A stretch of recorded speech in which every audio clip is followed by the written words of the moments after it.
사무엘상 10장 1절부터 8절까지 말씀을 우리가 한 목소리로 읽겠습니다. 1절입니다. 함께 읽습니다. 이에 사무엘이 기름병을 가져다가 사울의 머리에 붓고 입맞추며 이르되 여호와께서 내게 기름을 부으사 그의 기업의 지도자로 삼지 아니하셨느냐. 내가 오늘 나를 떠나가다가 베냐민 경계 셀사에 있는 라헬의 묘실 곁에서 두 사람을 만나리니 그들이 내게 이르기를 내가 찾으러 갔던 암나기들을 찾은지라. 내 아버지가 암나기들의 연면은 놓았으나 너희로 말미암아 걱정하여 이르되 내 아들을 위하여 어찌하리요 하더라 할 것이요. 내가 거기서 더 나아가서 다볼 상수리 나무에 이르면 거기서 하나님을 배우려고 베델로 올라가는 세 사람을 만나리니 한 사람은 염소 새끼 셋을 이끌었고 한 사람은 떡 세 덩이를 가졌고 한 사람은 포도주 한 가죽 부대를 가진 자라. 그들이 내게 문안하고 떡 두 덩이를 주겠고 너는 그의 손에서 받으리라. 그 후에 내가 하나님의 산에 이르리니 그곳에는 블레셋 사람들의 영문이 있느니라. 내가 그리로 가서 그 성읍으로 들어갈 때에 선지자의 무리가 산당에서부터 비파와 소고와 저와 수금을 앞세우고 예언하며 내려오는 것을 만날 것이요. 내게는 여호와의 영이 크게 임하리니 너도 그들과 함께 예언을 하고 변하여 새 사람이 되리라. 이 징조가 내게 임하거든 너는 기회를 따라 행하라. 하나님이 너와 함께 하시느니라. 너는 나보다 앞서 길갈로 내려가라. 내가 내게로 내려가서 번제와 화목제를 드리리니 내가 내게 가서 내게 행할 것을 가르칠 때까지 7일 동안 기다리라. 아멘. 오늘 말씀 가운데 하나님의 은혜가 넘치기를 간절히 기도합니다. 저를 한번 따라 하시기 바랍니다. 가슴에 손을 얹으시고요. 하나님의 은혜가 지금 저에게 임하기를 기도합니다. 자, 옆으로 손을 펼치셨어요. 하나님의 은혜가 지금 여러분에게 임하기를 기도합니다. 아멘. 하나님의 은혜가 있기를 기도합니다. 걱정하지 마세요. 뒤에 있는 누가 오셨는지 궁금하시면 허리를 돌리시면 돼요. 허리가 잘 안 돌아가요. 허리를 막 돌리시면 됩니다. 자, 오늘 사무엘상 말씀 사울을 계속 보고 있습니다. 하나님께서는 결국 이제 사울을 들어 쓰시기로 작정을 하셨어요. 예. 우리가 사울 왕 보면은 좋은 왕입니까? 안 좋은 왕입니까? 우리는 사울의 결말을 두고 사울을 좋지 않은 왕이라고 생각을 할 때가 있어요. 근데 오늘 말씀 10장 말씀만 보면은 대단한 왕이 맞습니다. 이스라엘 전체에 많은 인구가 있을 텐데 그 중에도 이렇게 하나님께서 사랑하고 챙기시는 장면이 없어요. 그러니까 사울 왕의 시작은 확실히 하나님께 복을 받았던 사람은 분명합니다. 하나님의 영이 임했던 사람이 얼마나 대단한 사람이고 놀라운 사랑을 받은 사람이라는 것은 우리가 두 번 말할 필요도 없어요. 그래서 우리가 늘 사울을 보면서 이 사울의 시작을 보면서 우리도 이렇게 기도해야 돼요. 하나님, 제게도 하나님의 영을 좀 부어주십시오. 그렇게 기도할 때 하나님은 그 사람을 반드시 세우시고 그 사람을 통해서 이 땅과 이 나라를 변화시킬 줄 믿습니다. 자, 1절 말씀에 이렇게 나와 있죠. 이에 사무엘이 기름병을 가져다가 사울의 머리에 붓고 입맞추며 이르되 여호와께서 내게 기름을 부으사 그의 기업의 지도자로 삼지 아니하셨느냐. 이제 기름을 붓는 거예요. 기름을 붓고 올리브 기름일 텐데 이 감람나무에 올리브 기름을 부으면 이제 기름을 붓는다라는 것은 뭘 말하냐면 이제 이전 모습은 완전히 단절시키고 새로운 사람으로 거듭나야 된다라는 것을 말을 합니다. 그러면 사울이 이전의 삶의 방식과 모든 것이 완전히 달라져야 하는 그런 사람으로 거듭나야 되는 겁니다. 근데 오늘 성경 말씀 보면은 좀 이어져 있는 거예요. 9장에도 이어져 있는데 9장 20절 조금만 앞으로 넘어가 볼게요. 9장 20절을 보면은 재밌는 장면이 나옵니다. 사울 왕이 계속 이어져서 걱정하고 있는 것이 하나가 있어요. 기름 붓기 이제 세워지기 바로 직전임에도 불구하고 20절 말씀 같이 한번 읽어볼게요. 시작. 사흘 전에 일은 내 암나기들을 염려하지 말라. 찾았느니라. 온 이스라엘이 사모하는 자가 누구냐? 너와 내 아버지의 온 집이 아니냐 하는지라. 사울이 지금 사무엘을 만나러 갔어요.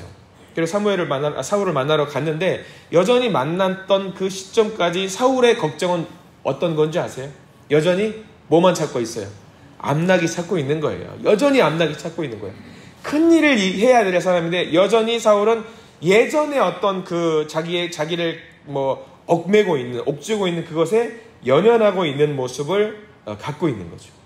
어떻게 보면 효성이 지극한 모습일 수 있어요. 어떻게 보면 책임감이 있는 모습일 수 있는데 이제 새 사람으로 기름 부음을 받았으면 과거의 것은 지워버려야 됩니다. 잊어버려야 돼요. 암나기를 머릿속에서 갖고 있으면 안 되는 거예요. 그래서 하나님께서 사울을 통해서 1번 뭘 하고자 하셨냐면, 야, 너 이제 새 사람으로 거듭날 텐데 거듭날 거면 너 여전히 암나기에 연연하고 있으면 안 된다. 새 사람으로 거듭나면은 내가 너에게 줄 새로운 임무와 새로운 미션과 새로운 것들을 집중해야 되고 보다 큰 것을 관점을 두고 거기에 집중하며 열심히 해야 되는데 너 이제 암나기 연연하면 안 돼. 그래서 하나님이 사울을 통해서 만들어주신 것. 야, 암나기 찾았어. 걱정하지 마. 너가 찾은 거 아니야. 내가 암나기 돌려보내줬으니까 너 이제 걱정하지 마. 지금 이 모습을 보여주고 계시는 겁니다. 그런데 이제 사울이 이거를 들었어요. 이 소식을 확인을 했습니다. 사무엘 선지자를 통해서 이 이야기를 들었음에도 불구하고 믿었지 않은 거예요. 왜 믿었지 않냐? 제가요? 제가 그 왕이 될 수 있어요? 해가지고 9장 21절 보면은 이제 사울이 이제 고백하는 장면이 나옵니다.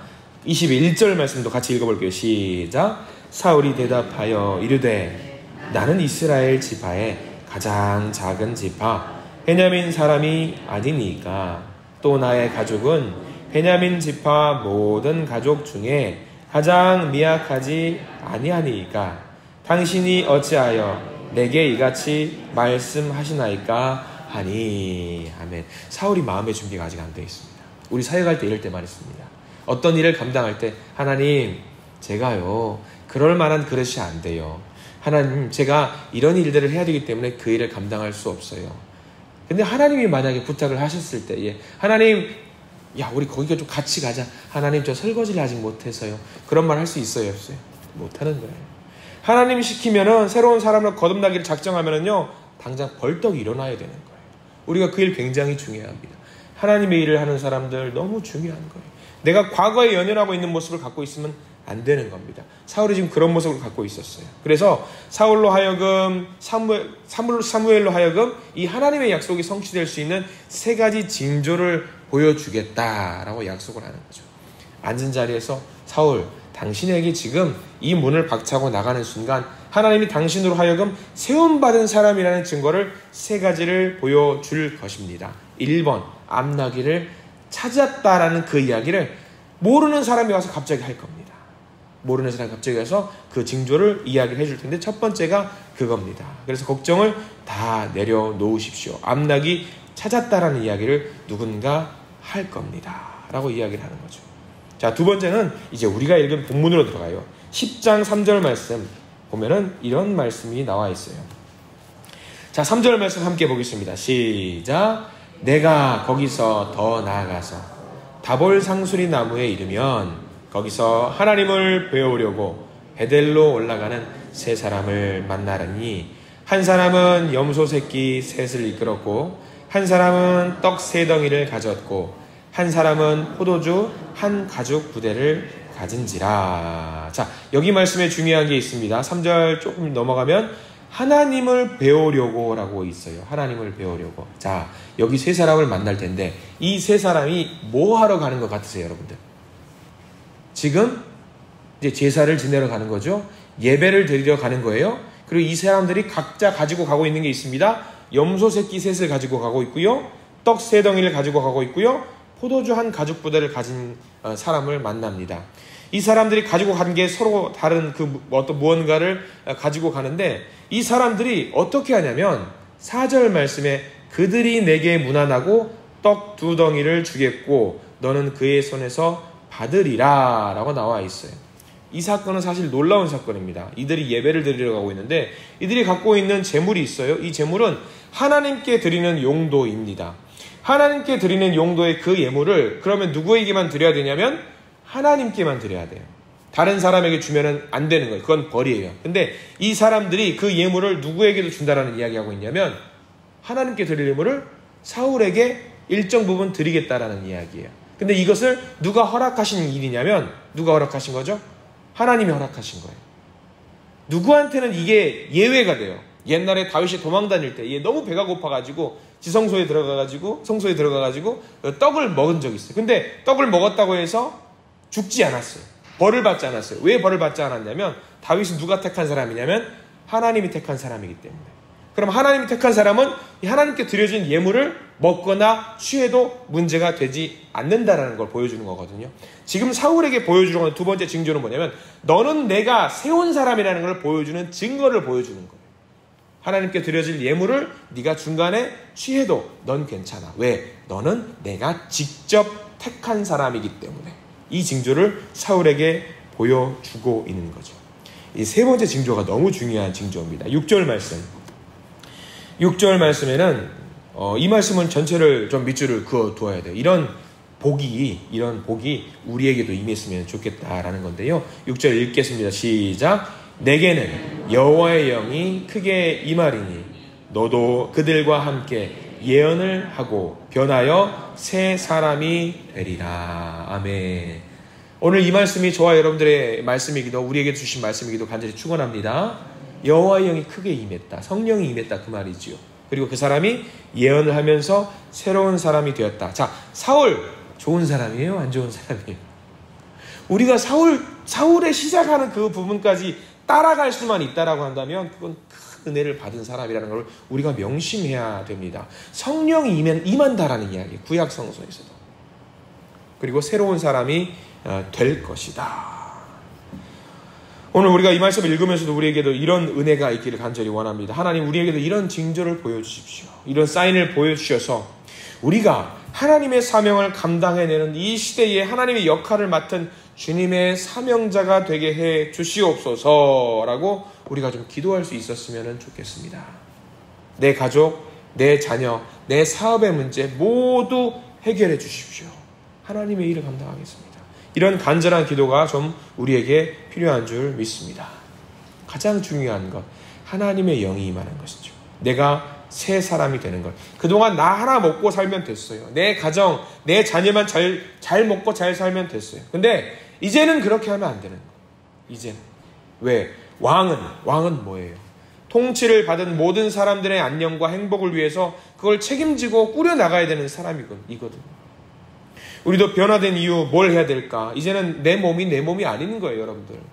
세움받은 사람들은요, 예배를 드리는 사람들은요, 내 몸이 아니에요. 나는 이미 이제는 하나님의 것이고 하나님께서 사용하시는 도구가 됐다는 걸 고백하고 인정하는 것을 말합니다. 그러면 내 일도 중요하겠지만 우선적으로 해야 될 그 일은 누구의 일이냐면 하나님의 일입니다. 하나님의 일. 저와 여러분들 모두에게 주신 그 일들이 다를 겁니다. 어떤 분들은요, 가족의 구성원으로서 이 가족 구원의 사명을 감당하고 열심히 달려야 되는 분들이 계실 겁니다. 또는 민족과 나라를 살리기 위한 사명도 있을 거고요. 어떤 분들은 영적인 회복을 위해서, 또 어떤 분들은 교회를 살리는 사명, 또 어떤 분들은 아픈 사람들을 돌보라는 그런 사명, 알 수 없지만 하나 확실한 것은 우리에게 부어주신 그 새로운 영으로 우리도 변화되고 내게 맡겨진 사명도 감당할 수 있도록 우리가 하나님 앞에서 우리의 기질을 발휘해야 한다라는 사실입니다. 내가 한다고 생각하지 마십시오. 하나님이 하시는 거예요. 하나님이 하신다고 그런 믿음을 갖고 나아갈 때 하나님은 우리에게 큰 복을 주신다라는 거예요. 자, 오늘 우리가 읽은 말씀 중에 제일 중요한 말씀이 이제 나와 있어요. 7절 말씀. 이 7절 말씀에 이어서 반드시 이제 할 수 있는 분들은요, 7절에다가 화살표를 해서요, 9절로 쭉 이제 넘어가는 표시를 해 두셔야 돼요. 이 7절과 9절 말씀이 하나님께서 얼마나 사람들을 사랑하시는지, 내가 사랑하는 사람에게 이 큰 은혜를 부어주신다는 것을 보여주는 증거가 나와 있어요. 자, 7절 말씀을 천천히 한번 읽어보겠습니다. 7절 시작. 이 징조가 내게 임하거든 너는 기회를 따라 행하라. 하나님이 너와 함께 하시느니라. 자, 7절 말씀이 뭐가 중요해요, 목사님? 7절 보세요. 지금 사울과 사무엘이 앉아놓고 둘이 이야기하고 있는 상황이거든요. 사울이 이야기를 하는 거예요. 이제 자꾸 헷갈리네요. 사무엘이 이야기를 하는 거예요. 사울에게. 자, 사울, 당신은 저와 대화를 끝내고 이제 나가서 걸어갈 텐데 걸어가시면서 이 징조 셋을 경험하시게 될 겁니다. 세 번째, 하나님의 영이 임하는 순간 당신은 하나님의 복을 받고 이제 세상 가운데 나가게 될 겁니다. 자, 이제 일어나시죠. 우리 가시죠. 그러면 여러분 생각하십시오. 사울이 가다가 이 세 가지 징조를 경험하고 난 다음에 하나님의 영을 임하게 되는 거잖아요. 사울은 그렇게 이야기를 했거든요. 하나님께서 그렇게 약속을 해주셨어요. 그러면 머릿속으로 생각할 거예요. 이제 사울이 가다가 사무엘 선지자가 그렇게 말했으니까 가다가 사람을 만나고 세 번째 하나님의 영이 나한테 부어지겠구나. 이 순서대로 가면 되겠구나. 지금 그 말씀이 7절 말씀인데 이제 쭉 넘어가서 9절을 보세요. 9절 말씀은 뭐냐면 이제 나가지도 않았어요.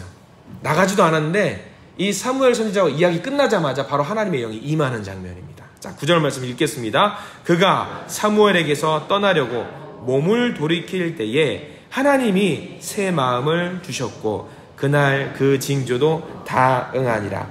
하나님이 돌이킬 때에 하나님이 새 마음을 그때 바로 주신 거예요. 자, 약속을 하셨어요. 뭐라고 약속하시냐면 야, 징조 3개 보여주고 새 마음을 줄 거야 라고 약속을 하셨어요. 그럼 그렇게 가면 되겠구나. 근데 하나님이 뭐라고 생각하냐면 에이, 모르겠다. 내가 이미 복을 주기로 작정했으니까 징조는 됐고 일어서면 그냥 바로 주셔야지. 바로 부어줘야지. 약속을 하고 하나님이 그 자리에서 바로 사울을 새로운 사람으로 새로운 마음으로 변화시켜 주었다라는 거예요. 왜? 하나님이 이미 마음에 작정을 하신 사람이기 때문에. 내가 원하는 왕이 아니어도 세워졌으니까 그래 니들이 원해서 세운 왕이라고 할지라도 내가 복을 줘야지 내 아들과 내 딸들이 잘 살 수 있지 않겠어? 라고 하면서 하나님이 모든 새로운 마음과 새로운 복을 주셨다라는 거예요. 이게 뭘 말하는 건지 알겠습니까? 우리가 기도하고 예배드리고 결단하고 하나님 앞으로 나아가면은요, 하나님은 미리미리 다 부어주신다라는 걸 이야기하는 거예요. 형통하게 내가 가는 그 길 가운데 있어서 내가 누려야 될 그 모든 복을 이렇게 가서 복을 누리는 것이 아니라 결단하고 나아가는 그 순간 하나님은 우리에게 사울과 같이 모든 것을 다 부어주신다는 것을 말씀하고 있는 거예요. 엄청 사랑하신다는 이야기예요. 엄청 사랑하신다. 우리도 그런 하나님의 이런 사랑을 받기를 간절히 소망합니다. 작정하셔요. 작정하시면은요, 결단하시면은요, 하나님이 미리 세팅을 하셔서 그저 우리가 받아 먹기만 하면 되는 그런 일이 우리 가운데 펼쳐질 줄 믿습니다. 하나님이 조건을 거시면서 야, 이거 해봐. 그럼 내가 이거 줄게. 말씀을 하셨어요. 근데 보니까 에이, 몰라. 그냥 가져가. 다 줄게. 그렇게 말씀하시는 거예요. 오늘 하루 가운데 그런 일들이 펼쳐지기를 원합니다. 기도하면서 하나님 결단하겠습니다. 하나님의 일을 하겠습니다. 기도를 하겠습니다. 말씀 가운데 살겠습니다. 그러면 내가 이런 마음으로 기도의 제목을 갖고 나왔을지라도 하나님은 이미 그것들을 내가 다 부어줄게 라고 해결해 나가는 그 과정을 오늘 경험하실 줄 믿습니다. 그 경험 가운데 하나님 정말 나를 사랑하시는구나, 그런 것들을 마음껏 누릴 수 있는 하루가 되기를 간절히 축원합니다. 오늘 그렇게 기도하십시오. 주님의 영을 부어주십시오. 성령 충만한 자로 살게 하시고 오늘 기도하는 모든 것들이 하나님 안에서 이루어지고 그 소망하는 것들이 하나님 기름을 내게 부으셔서 우리 가정과 내 영혼과 우리 교회와 민족과 나라와 사회가 하나님 앞에서 정결해지는 복된 하루가 되게 하여 주십시오 라고 기도할 때 그 모든 기도하는 것들이 응답받기를 간절히 소망합니다. 오늘 하루 시작합니다. 선물로 주신 오늘 하루의 삶, 사울을 보면서 하나님이 이렇게 사랑하시는구나. 그래, 나도 하나님의 사랑을 받기 충분한 자야. 그 고백을 하면서 오늘 하루를 시작하실 수 있는 저와 여러분들 되기를 간절히 소망합니다. 기도하겠습니다. 하나님 감사합니다. 이 아침에 나와서 말씀 앞에 서게 하시고 피곤한 육체를 이끌고 말씀 가운데 나왔을 때에 주님께서는 변함없이 우리를 사랑하셔서 사울에게 기름 부어 세우시는 그 하나님의 놀라운 역사를 우리에게도 허락해 주시니 감사합니다. 이 말씀 가운데 우리에게 주어진 우리의 사명을 발견하게 해 주시옵소서. 다음 세대를 살려내는 사명이 있습니다. 우리 가정을 구원해야 되는 사명들이 있습니다. 믿음의 공동체를 회복시켜야 되는 그런 사명들도 있습니다. 아버지, 모든 기도의 제목들 주님께서 우리가 결단하고 나아갈 때에 이미 만들어 주신 줄 믿습니다. 이 시간에 새벽같이 아침부터 주님 바라보고 나와서 말씀을 붙잡고 기도하는, 간절히 소망하는 모든 우리 한신 가족의 소망을 들으시고 넉넉히 기름을 부으시사 하나님의 일을 할 수 있도록 도와주시옵소서. 주님께서 우리에게 임하실 주의 성령을 기대하며 고대하며 나아갑니다. 우리를 변화시켜 주시고 하나님의 사랑으로, 하나님의 은혜로 우리를 사용하여 주시옵소서. 예수 그리스도 이름으로 간절히 기도합니다. 아멘.